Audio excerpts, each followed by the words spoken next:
जितेंद्र शर्मा और आप देख रहे हैं ब्रेकिंग फास्ट करनाल। इस समय हम पहुंचे हैं करनाल में, करनाल के पंचमुखी हनुमान मंदिर में, और मस्तगिरी का अखाड़ा भी इसको यहाँ पर बोला जाता है। हमारे साथ महंत मौजूद हैं, उनसे हम जानने का प्रयास करेंगे किस तरीके से ही पूरे का पूरा संचालन हो। बाबा जी, आप बताइए कि ये कितने साल से चल रहा है? ये 20वां साल है ये जी हाँ, 20वीं तपस्या है। तो किस तरीके से चलता है? कितने? ये पंचधूनी तपस्या है जो मतलब 12 बजे से लेके 2:15 बजे तक इसमें बैठना होता है। ठीक है। हाँ, ये मतलब विश्व कल्याण के लिए, सार्वजनिक हित के लिए की जाती है कि अपने मतलब देश में, विश्व में शांति बनी रहे, क्या आप जैसे भक्तों का कल्याण हो ना, इसके लिए किस तपस्या। भगवान पे यहाँ की आराधना की जाती है इसमें? देखो, वैसे तो सभी देवी देवताओं का पूजन करते हैं, ठीक है जी। वैसे जो हमारे इष्ट देवता है भगवान दत्तात्रेय जी है। हाँ जी, जो श्री गुरुदेव दत्त भगवान है, ब्रह्मा विष्णु महेश तीनों का स्वरूप है वो जी हाँ, जो माँ अनसुईया जी के पुत्र है। जी। हाँ जी। ये कितने साल से मंदिर यहाँ पर इस समय जो है? ये तो जी मतलब 250-300 वर्षों से ये मठ है। जी मतलब जो बाबा मस्तगिर जी महाराज हुए तो ये उनकी सिद्ध समाधि है, सिद्ध धूना है। और भी काफ़ी संतों की यहाँ पर समाधि है, और पंचमुखी हनुमान जी महाराज विराजमान हैं। क्या कुछ मान्यता है इसमें? देखो जी, बाबा मस्तगिर जी महाराज जब यहाँ विराजते थे ना, तो कोई अंग्रेज आए थे, बग्गी में चलते थे उस समय। तो जैसे वो लोग आए तो उन्होंने मतलब बाबा जी से बोला कि आपके पास कोई चमत्कार है तो ठीक है, तो आप यहाँ रह सकते हो, नहीं तो आप यहाँ से कहीं और चल दो। उस समय अंग्रेज़ों का राज होता था यहाँ। तो बोलो बाबा जी ने है ना, जैसे उनकी जो वाइफ थी उनको पैरालाइज था,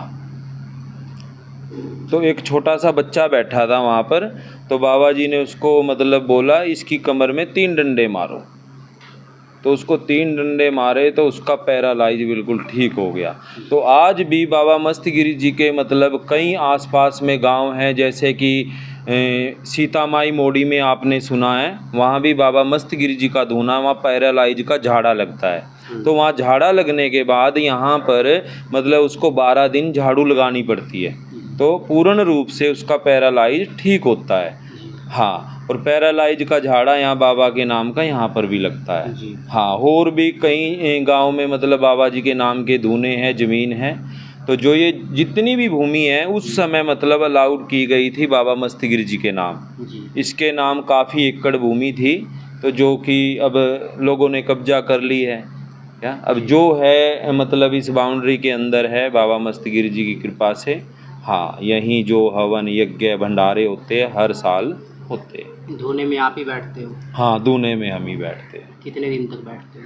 ये अब की बार तो 31 दिन के लिए बैठेंगे, वैसे 41 दिन के लिए बैठते थे हर साल। हाँ, क्यों बाबा जी की जो बरसी होती है गंगा दशहरे के दिन, तो उसको फिर लेके चलना पड़ता है साथ में।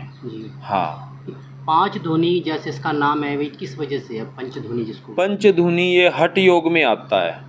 हाँ, अपने शरीर को साधना, एक अपने शरीर को अपने मतलब बस में करना, कहते हैं ना मन कर्म वचन सारी चीज़ों को अपने बस में करना। ऐसे मतलब कोई खड़ी तपस्या करता है, कोई ऊर्ध्वाहन तपस्या करता है, कोई पंचधूने की तपस्या करता है, कोई मतलब बर्फीले हिमालय में बैठ के साधना करता है। वो मतलब अलग अलग प्रकार से सब महात्मा अपनी अपनी साधना तपस्या करते हैं। हर साल इसी महीने में की जाती है? हाँ, हर साल जेठ के महीने में की जाती है। हाँ जी। नाम क्या है आप? थानापति महंत प्रहलाद गिरी, डेरा बाबा मस्तगिरी जी का अखाड़ा, शिवपुरी रोड, जूंडला गेट, करनाल। कितने साल से कर रहे हो आप? ये 20वां वर्ष है अभी। आप ही कर रहे हो 20 हाँ साल जी, से? हाँ जी। तो आप यहाँ पे कब पहुँचे थे? यहाँ पर हम कई वर्षों से महंत है, जी यहाँ गादीपति है मतलब वर्तमान में। जी। हाँ, जैसे कोई भी महात्मा चोला छोड़ देते हैं, फिर हमारे मतलब संतों की परंपरा के अनुसार मतलब दूसरे संत को गद्दी पे बैठाया जाता है। हाँ, जब चोला छोड़ देते हैं या कुछ हो जाता है, मृत्यु हो जाती है, तो उसके बाद कैसे उनको किस तरीके से आगे दफनाया जाता है? भू समाधि बोलते हैं उसको। भू हाँ, भू समाधि मतलब एक जल समाधि होती है, एक भू समाधि होती है, एक अग्नि समाधि होती है। तो हमारे संन्यास में मतलब भू समाधि देते हैं या फिर जल समाधि देते हैं। जी। हाँ, ये जल समाधि या भू समाधि ये क्यों दी जाती है, क्या कारण है इसका? अब मतलब जो ये मिट्टी है, शरीर है, अब इसको कहीं ना कहीं तो मतलब रखना पड़ेगा ना। जी, जी, जी। हाँ, अब ऐसे तो फेंक नहीं सकते नहीं, सही हैं, है। जैसे गृहस्थी जीवन में है, अब अग्नि संस्कार करते हैं, तो ऐसे हमारे संतों में मतलब ऐसी परंपरा है, उसको भू समाधि देते हैं। और हाँ, जल समाधि में? जल समाधि में जैसे कि एक पालकी बना के उसमें बैठा के और बड़ा सा पत्थर बांध के पूजा अर्चना करके उसको जल में विसर्जन कर देते हैं। हाँ, तो आप देख सकते हैं हमारे साथ महंत मौजूद थे और सभी सवालों के बड़े अच्छे तरीके से जवाब दिए। हम इस समय खड़े हैं करनाल के पंचमुखी मंदिर में और देख सकते हैं आप। टाइम हो गया। धन्यवाद, धन्यवाद।